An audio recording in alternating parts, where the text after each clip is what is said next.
Gold im Dreck, ein Gedicht von mir. Ihr werdet's ja längst schon wissen, viele Leid geht's grad beschissen, weil die Flut hat ungehemmt ganze Dörfer grad so weggeschwemmt. Die Heimat, das Auto, das Haus, alles kaputt, es ist alles aus. Die Flut hat's Leben mitgenommen, die Existenz zum Teufel geschwommen. Ein Mann, der fährt grad Schutt da weg. Auf einmal funkelt was im Pappistreck. Er bickt sich langsam runter und erlebt ein kleines Wunder. Weil was da funkelt, das Ding, ist sein geliebter Ehering.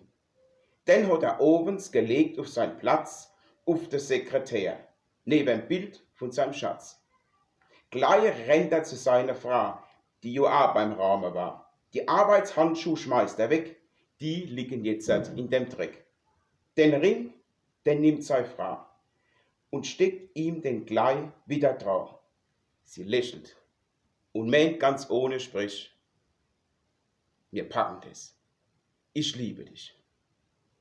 Leid halten durch. Das wird irgendwie. Und ihr andere Leid spenden. Spenden, was das Zeug halt. Die Leid brauchen jeden Cent und jeden Euro. Aller dann.